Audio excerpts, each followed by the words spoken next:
Ah bon, je suis complètement fan. Il n'y a pas une journée, je pense, où je ne cite pas Les Visiteurs. Bien sûr, évidemment. Moi, je rajoute le dîner de con en plus, moi. Oh mon Dieu, ne m'en parle pas, sinon je peux te faire l'intégralité du dîner de con aussi. Voilà. Je viens de vous le dire. Il s'appelle Juste Leblanc. Ah bon, il n'a pas de prénom. Je viens de vous le dire. Votre prénom à vous, c'est François, c'est juste. Et ben lui, c'est Et ben lui, pareil, c'est c'est pareil, juste. c'est juste. Et ma femme. Il oublie Il a ma oublié femme. ma femme. Il fait fait le le con pitre pendant 5 minutes. et il oublie ma Et il femme. oublie ma femme. J'ai pensé à un truc mortel. Ah ouais? Ouais, on va rajouter des sons de gratin. 3000 € le kilo? Tu appelles tout de suite et tu dis oui. Fumer, c'est nul. Ça fait tousser. Parle avec les représentants de l'État. Moi, je suis pas dans les magouilles. C'était votre sœur. Ne la juge pas, tu ne la connais pas, t'es déjà occupé à la juger. C'est toi qui fais la loi maintenant. Je fais pas la loi, moi, non. Moi, je suis dans la diplomatie, moi. Quel vœu souhaitez-vous que j'exauce? Qu'est-ce que votre cœur désire le plus? Bien dormi? Comme un bébé. Et vous? Comme un homme. J'aimerais assister au cours. Nous vous octroyons 45 secondes d'avance. Vous voulez un whisky? Ou juste un doigt. Vous voulez pas un whisky d'abord? Is it okay with you?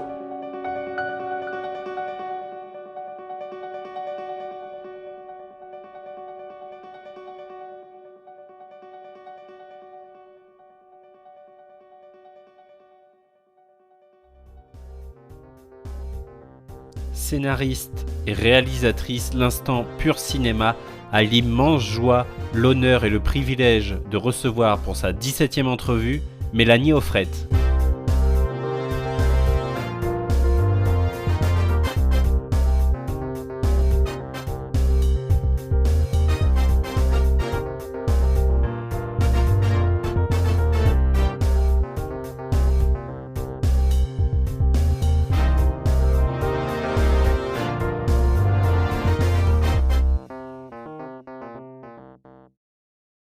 Et avant toute chose, Mélanie, salut, comment ça va?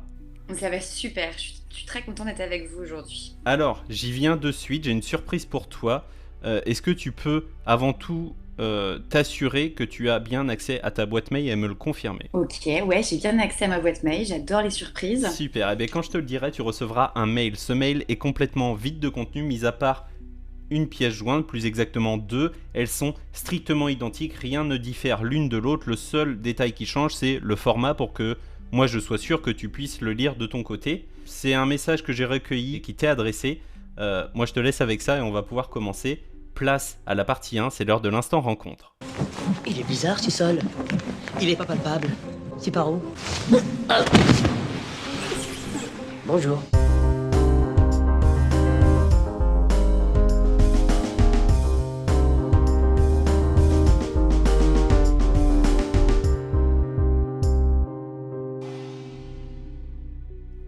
Tout d'abord, merci infiniment d'être avec moi aujourd'hui. Merci pour ta confiance. Tu es né près de Vannes, dans le Morbihan, en Bretagne. Je le précise parce que ça a une certaine importance dans ton cinéma. Tu es très attaché à ta région. Mais avant d'en dire plus, c'est quoi ton parcours? Écoute, mon parcours, voilà, comme tu l'as dit, je suis bretonne. Mes parents sont pas du tout du cinéma, donc c'est vrai que quand je leur ai dit que je voulais travailler dans ce domaine, ils m'ont dit mais on connaît personne. Donc voilà, donc j'ai commencé déjà par faire des études de commerce. Puis après avoir eu mon diplôme en poche, ils m'ont laissé monter à la capitale. Et je suis montée à la capitale à 20 ans. J'ai commencé par prendre des cours de théâtre. Et puis après, j'ai participé à un concours avec la ville d'Aubervilliers. Et avec un petit court-métrage. Et ce court-métrage m'a permis d'obtenir une bourse et d'intégrer une école privée.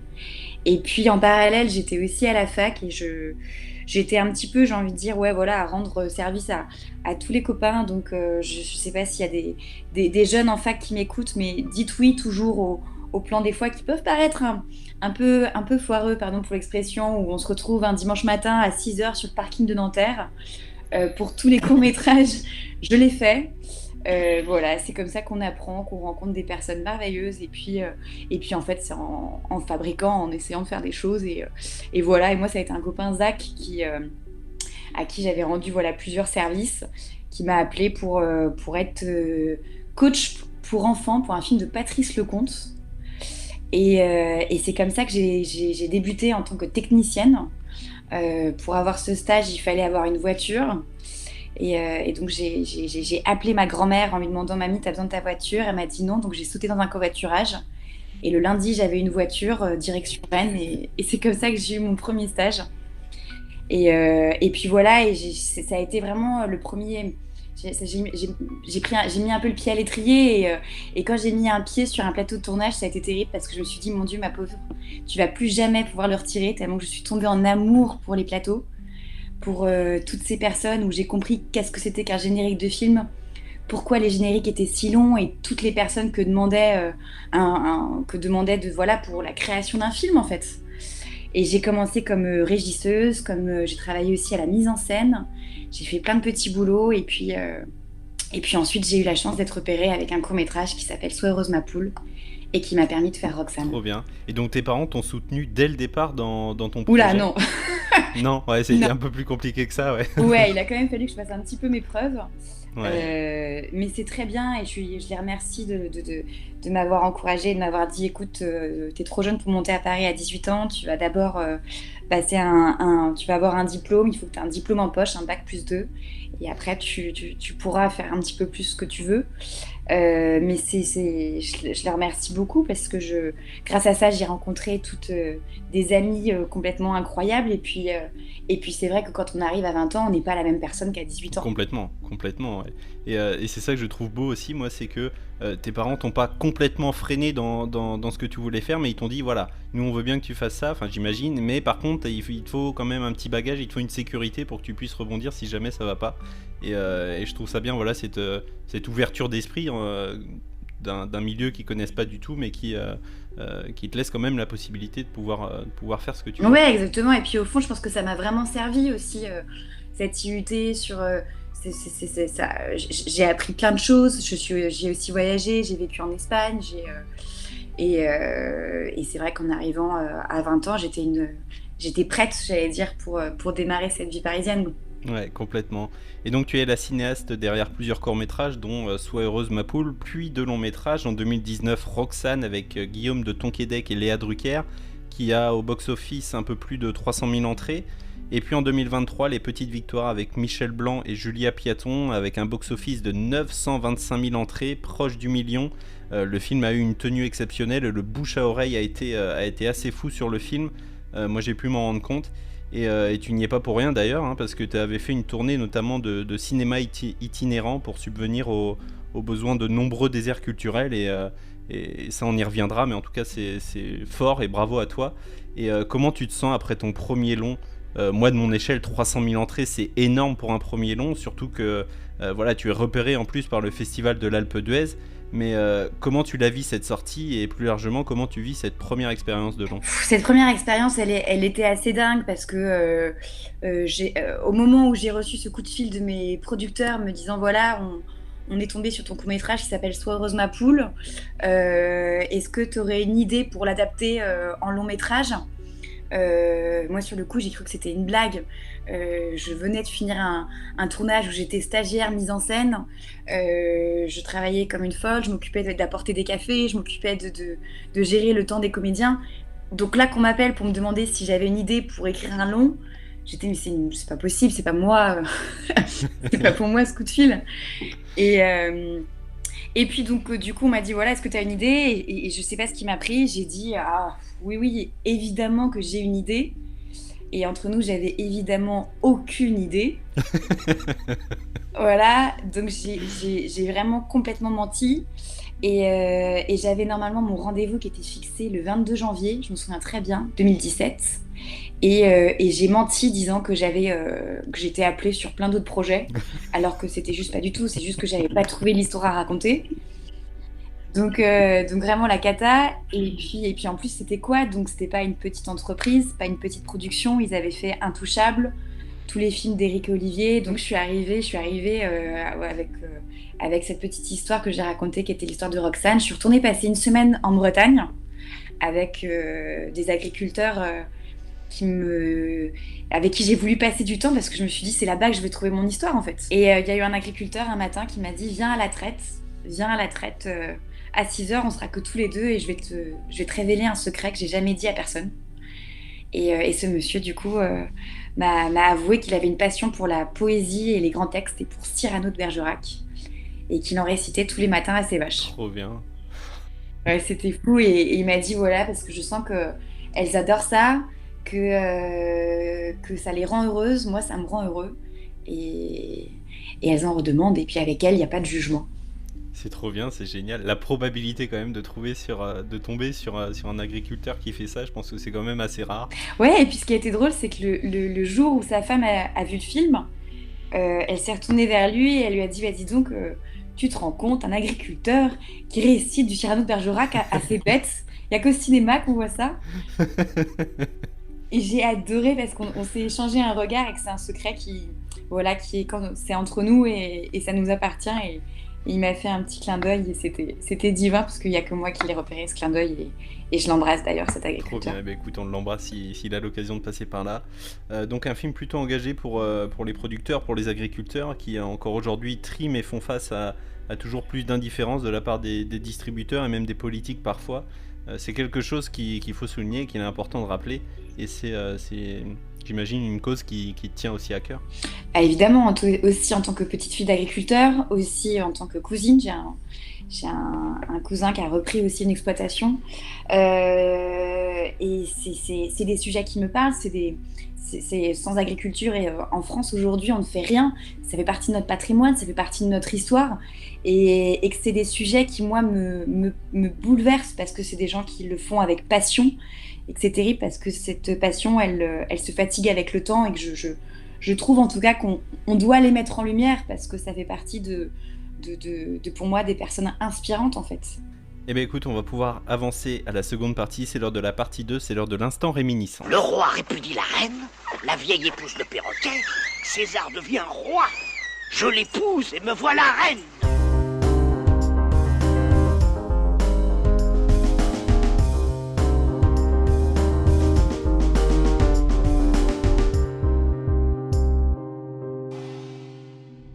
Alors je vais te poser plein de petites questions pour répondre, c'est ce qui te vient à l'esprit tout de suite si jamais je te repose la question demain après-demain en fonction de tes humeurs, de tes envies, tes réponses pourraient être complètement différentes et ce serait ok avec ça, est-ce que c'est bon pour toi? Ok, je suis partante. On est parti, quel est ton film doudou, ta Madeleine de Proust?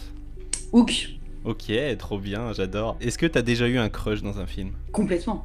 Pio Marmaille dans Le premier jour du reste de ta vie, je crois que je suis un peu tombée amoureuse. Tes dernières larmes au cinéma, c'était pour quel film?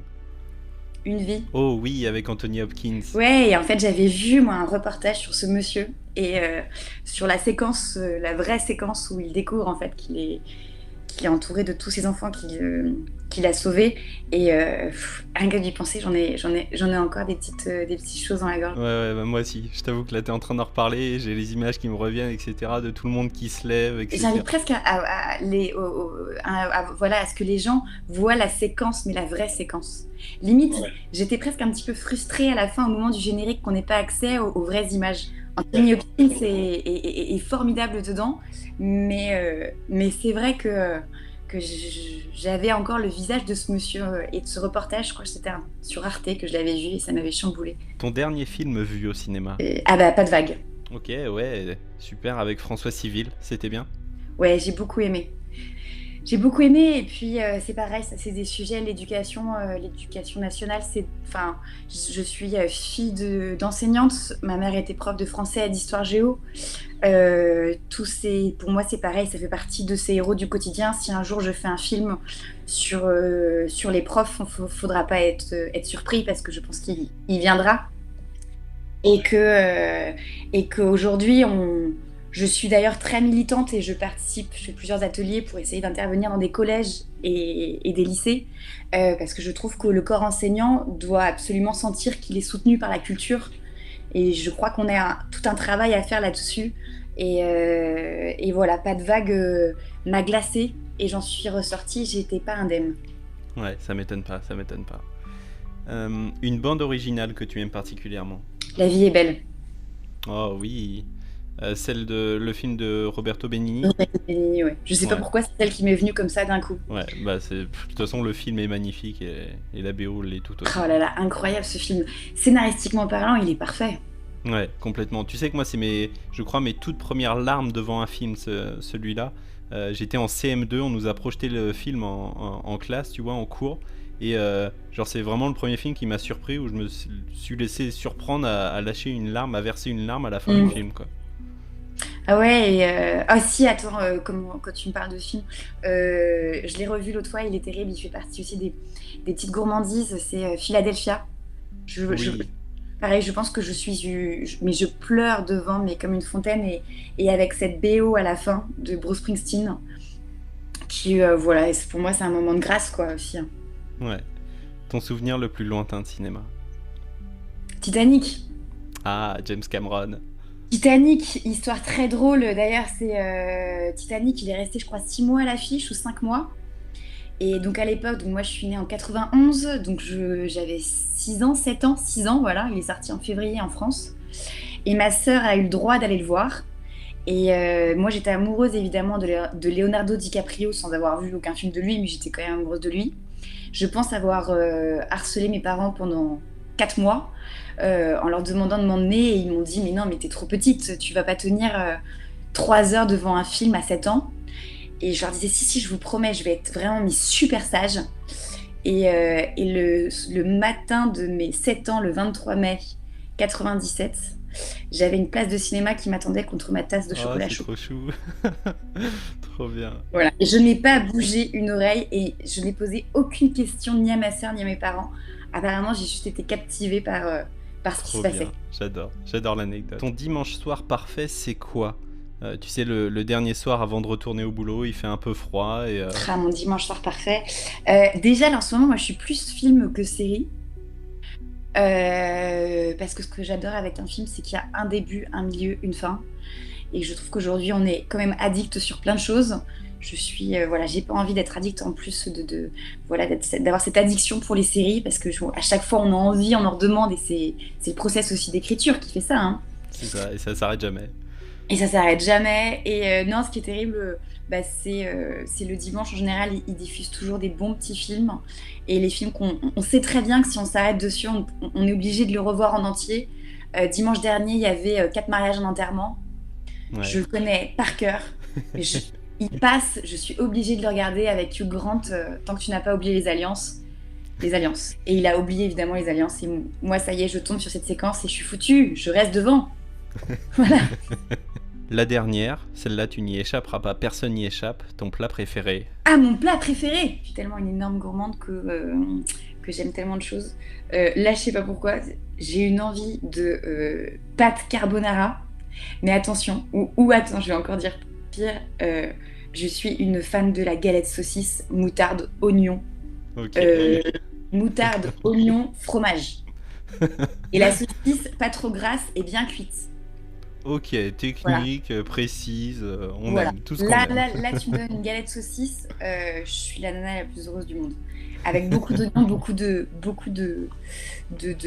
fromage, ouais, et de moutarde, ouais. Trop bien, ça y est, j'ai faim. Et ça y est, je suis au marché de Rennes un samedi matin très tôt. Trop bien. Écoute, on va pouvoir enchaîner avec la 3e partie, c'est l'heure de la partie 3, c'est l'heure de l'instant présent. Je compte 5, 4, 3, 2, 1, et à 0, paf! Je lui explose la tête comme une pastèque. Il dit 5, 4, 3, 0 et après, paf, pastèque. Je sais, c'est un peu décousu, moi je vous retranscris ça pêle-mêle aussi.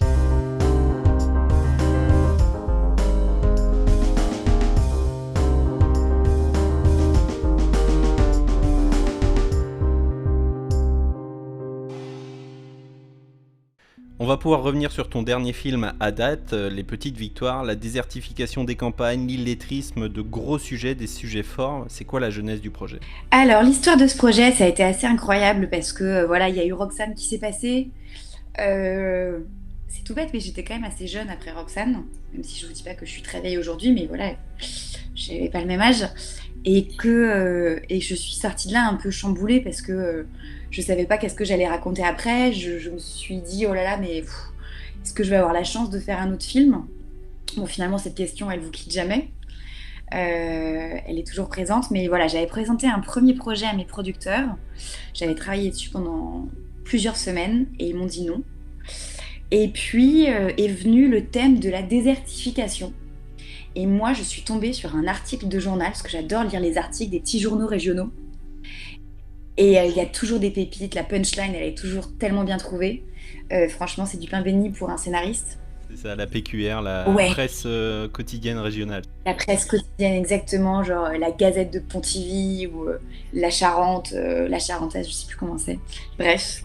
Et donc, je tombe sur un article d'un maire d'un petit village dont l'école allait fermer par faute d'effectifs parce qu'il manquait que 5 élèves.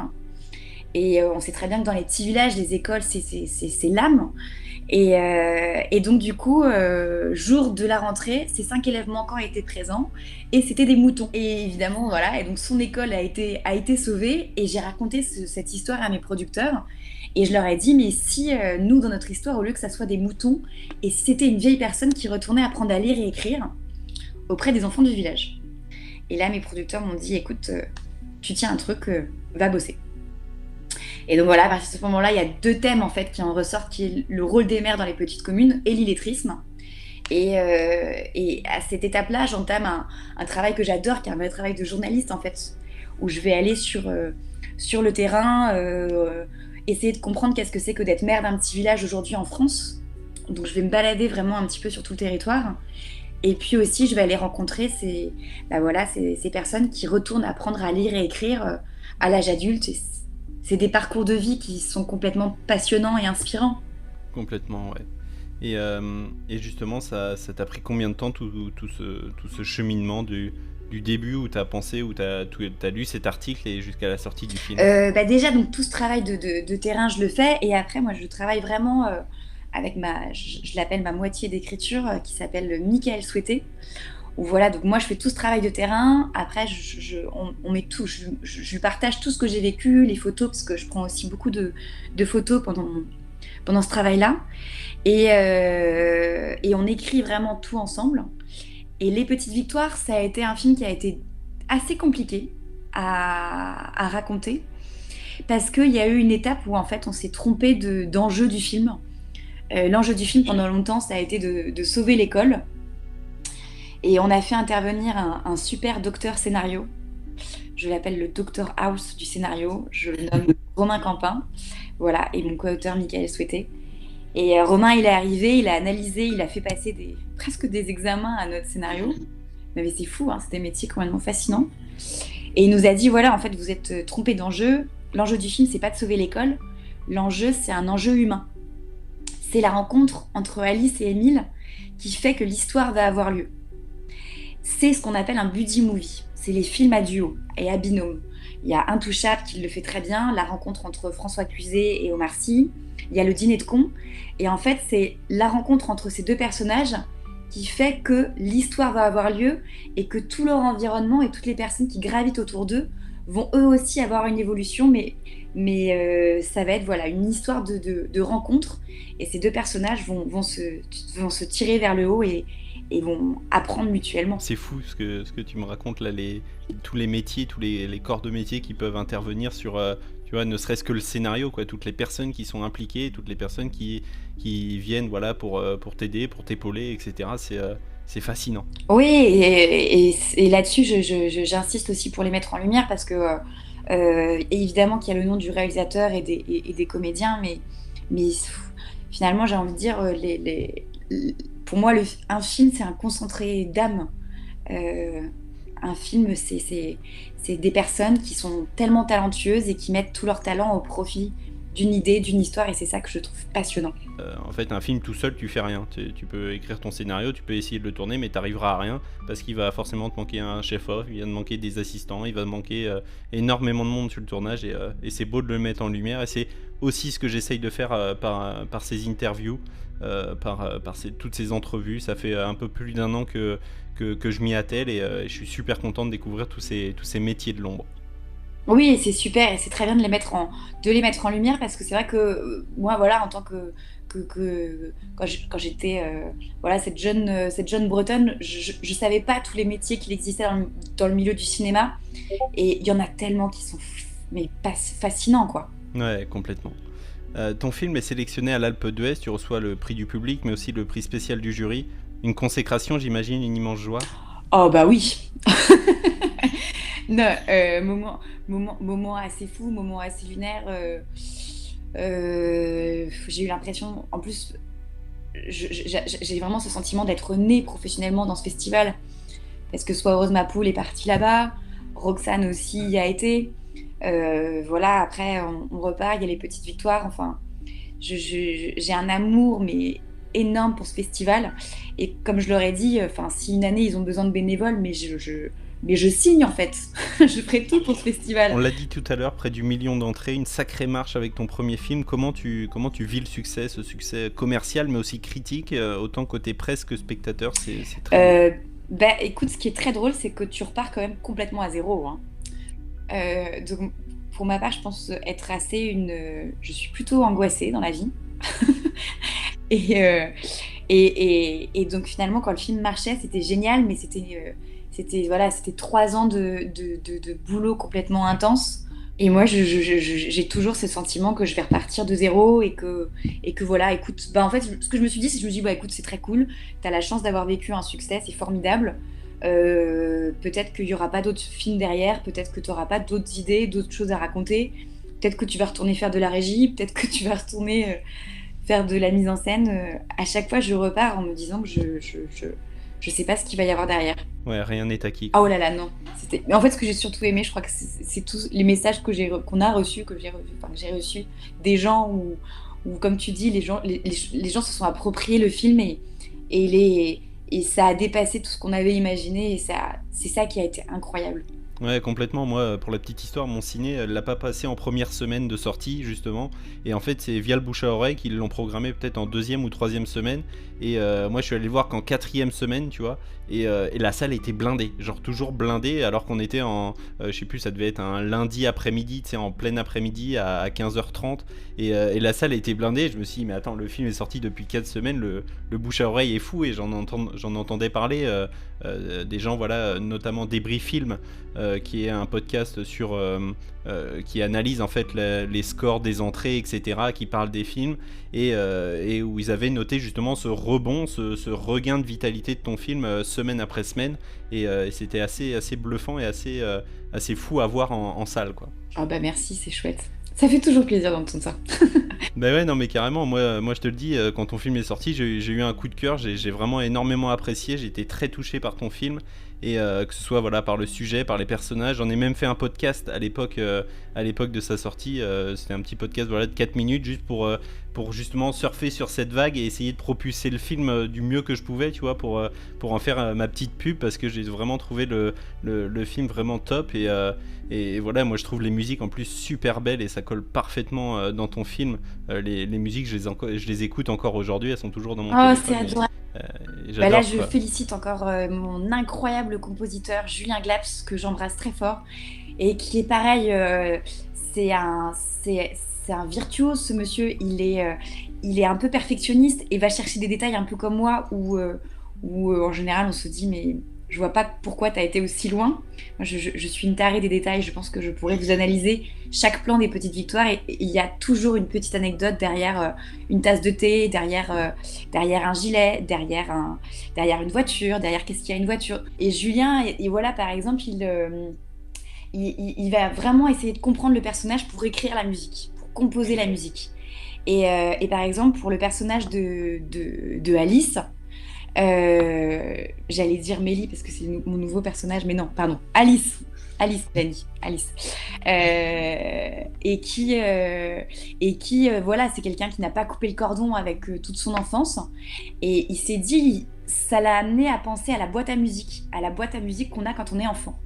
Donc il est parti à la recherche d'une boîte à musique, et quand il a trouvé la bonne boîte à musique avec la bonne sonorité, il a enregistré chacune des notes et après il a composé le morceau pour le personnage d'Alice. Wow. Ah ouais, effectivement, ouais, sacré boulot, ouais. Voilà, pour la scène de fin du film, je lui avais dit, j'imagine des enfants, j'entends la chorale des enfants, et il m'a dit la chorale des enfants.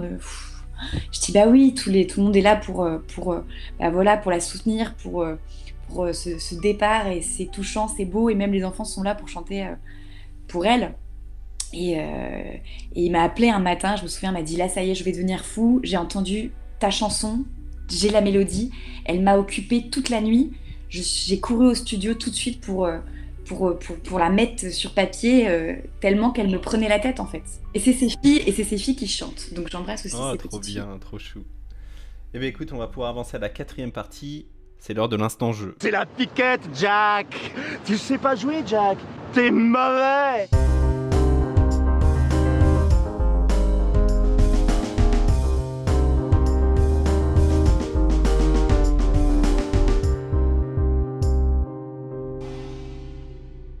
On va jouer à un petit jeu, je n'ai absolument aucun mérite puisque j'utilise un véritable jeu de cartes, je n'ai rien inventé, ça s'appelle Focult. Le jeu est super simple, enfin les règles en tout cas le sont. Je vais te lire de véritables critiques de films qui fustigent des films. C'est horrible, c'est ignoble, mais le but c'est de retrouver de quel film ça parle. Ok, oh dur. Ok. Si ça peut t'aider, on y va par ordre chronologique de sortie des films. Ok. On y va avec la première. Belle interprétation de Clavier qui boit l'eau des toilettes et pète en faisant la grimace. Bien sûr, film de 93, Jean-Marie Poiré, Les Visiteurs. Je suis complètement fan, il n'y a pas une journée, je pense, où je ne cite pas Les Visiteurs. Bien sûr, évidemment. Voilà, moi, je rajoute le dîner de con en plus, moi. Oh mon Dieu, ne m'en parle pas, sinon je peux te faire l'intégralité du dîner de con aussi. Voilà. Je peux te la faire aussi, on peut se jouer les répliques tous les deux. C'est parti, on enregistre 1h30, c'est parti. Ne me chauffe pas, Jean-Charles. J'adore, mais moi les répliques, le dîner de con, je les connais par cœur, je les raconte en même temps que je regarde le film, et au boulot on fait que ça, au travail on n'arrête pas, dès qu'il y a un truc, dès qu'il y a une réplique à faire, elle est faite. Donc, je viens de vous le dire, il s'appelle Juste Leblanc. Ah bon, il n'a pas de prénom, je viens de vous le dire. Votre prénom à vous c'est François, c'est juste. Et bah lui c'est pareil. C'est pareil, c'est juste. Bon, assez. Allez, assez perdu-toi comme ça. Je l'ai pas très bien faite, mais bon, c'est pas grave, on l'a. Et ma femme. Il oublie ma femme. Il fait le con pendant 5 minutes. Il oublie ma femme. Mais monsieur, il parle tout poncho, prenez donc une serpillière. J'adore, trop bien. On y va avec la deuxième, tu as 1 point, l'honneur est sauf, au moins, on est bien. Yes. Leur sketch était mieux. Ok, Les Inconnus, les 3 frères. Oui, joli. Film de 95. Trop bien, bien joué. Ok. 2 sur 2. La troisième, elle est un peu plus longue, mais je pense que tu l'auras tout autant. Des acteurs en roue libre, des clins d'œil lourdingues et anachronisme à 2... Non. Et anachronisme à 2 sesterces. Moi, je crois que le budget est passé dans les soirées entre potes qu'ils se sont organisés pendant le tournage à Marrakech. Film de 2002. Non, c'est pas possible. Pas possible, on peut pas dire ça de Astérix et Obélix Mission Cléopâtre, c'est interdit. Oui, je suis d'accord avec toi, mais c'est la bonne réponse. 3 sur 3, bien joué. Et j'ai envie de déchirer ces cartes tout de suite. Oh, mon Dieu, que des films cultes. Films cultes aussi bien qu'on sûr. pourrait rajouter, c'est Didier. Tu me parlais de films... Didier, acteur avec qui j'aurais rêvé de travailler, c'est Monsieur Jean-Pierre Bacri.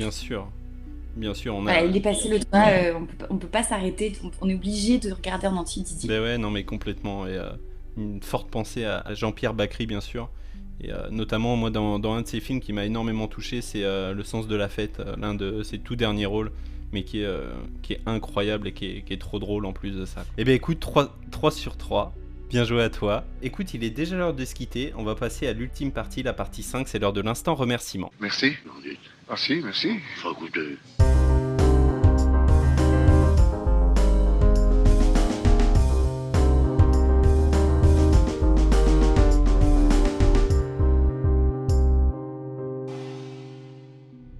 On y est, je retourne sur ma boîte mail, Ok. et je t'envoie un mail de suite. L'envoi est en cours, il est envoyé de mon côté. Je te laisse l'ouvrir, tu as donc les 2 pièces jointes qui sont strictement identiques, rien ne diffère l'une de l'autre. Je te laisse l'écouter, une fois que tu as fini, tu me fais un petit signe comme quoi le message est terminé. Je raconte un petit peu l'histoire, la genèse du truc, qui te l'a envoyé, etc. Et ensuite je te laisse réagir, c'est bon pour toi ? Vas-y, merci beaucoup, à tout de suite. Alors moi, la première fois que j'ai entendu parler de Mélanie, c'est grâce à Michael Souhaité, son co-auteur, avec lequel j'étais en train de travailler sur un autre film, et en discutant avec lui de nos projets respectifs, il me parle de Roxane, donc ce film, le premier film de Mélanie, en me disant bah écoute, tu vois, c'est l'histoire de quelqu'un qui va monter des pièces de théâtre et qui va les filmer, et en fait ses partenaires principaux seront des poules. Voilà, c'est tout ce que j'avais comme information. Donc évidemment, vous imaginez à quel point ça m'a interpellé, et dans le bon sens du terme, hein, évidemment, j'étais très curieux de me dire mais qu'est-ce que ça va donner, quoi. Et le hasard a fait que j'ai passé une audition pour ce film quelques semaines ou quelques mois plus tard, et j'ai eu la chance de faire quelques jours sur Roxane. Alors malheureusement, je n'ai pas eu la chance de tourner avec les poules. Je vous cache pas que j'aurais adoré les avoir comme partenaires, mais ce n'a pas été le cas.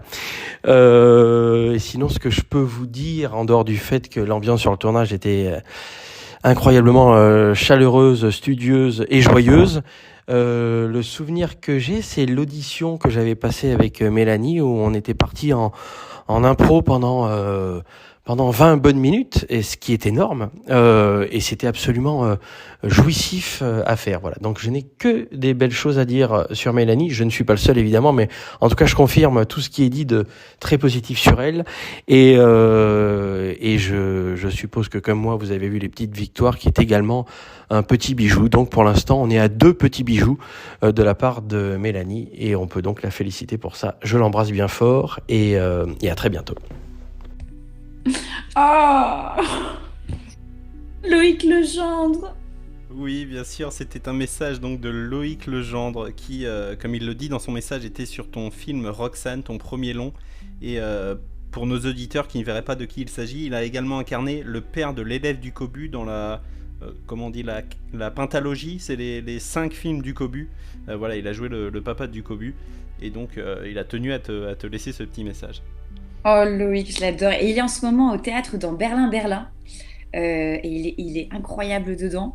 Et je l'embrasse. Et j'avais complètement oublié, c'est vrai que c'est 20 minutes d'impro pendant le casting. C'est vrai, je l'adore. Trop bien. Et, écoute, s'il passe par là, on l'embrasse. Et on enchaîne. Où est-ce qu'on peut suivre ton travail ? Je pense que je vais un peu décevoir les gens. Ça va pas être sur Instagram parce que je suis beaucoup trop boomeuse pour ça. J'ai un portable à clapet, donc c'est vous dire. Non mais voilà, je suis un peu pudique en plus, j'aime pas trop raconter les choses sur Instagram parce que je suis un peu superstitieuse et je sais jamais si les choses vont, voilà, si tout va bien se passer et si ça prend un bon tournant. Donc non, j'espère vous dire que dans 2 ans, voilà, sortie du prochain film, et que je vous retrouverai dans les salles, et que j'irai faire sûrement cette incroyable tournée assez similaire aux Petites Victoires, parce que c'est vraiment quelque chose que j'ai adoré faire, et que je trouve qu'il est primordial de parler de l'importance de maintenir la culture de proximité. Et on a vécu des moments tellement fabuleux. C'est ça qui est très dur en fait dans le process d'un film, c'est que ça prend des mois, des années, et qu'il faut être patient, mais tellement patient. Donc il faut que je sois patiente, que j'accepte de l'écriture, ça prend du temps. On souffre pas mal en écriture, je vous le dis clairement, en sortant tout juste du bureau de mon co-auteur avec voilà, on s'est bien arraché les cheveux cet après-midi. Donc voilà. Eh bien, écoute, moi, en tout cas, je te souhaite le meilleur. J'ai aucun doute que ton film marchera. J'ai hâte de voir tes prochains films, de voir tes prochains projets. Hâte de suivre voilà, cette tournée incroyable que tu pourras faire, de suivre goutte après goutte chaque pierre que tu pourras mettre à l'édifice pour partager ton film, pour le faire voir au plus grand nombre. Et voilà, c'est génial. Donc écoute, l'entrevue touche à sa fin. Merci infiniment une nouvelle fois d'avoir accepté mon invitation. Merci pour ton temps, merci pour ta confiance, merci de t'être prêté au jeu également. J'ai hâte de suivre, comme je l'ai dit, tous tes prochains projets. Je te souhaite très bonne continuation et à bientôt. Merci, c'est adorable, c'était très sympa.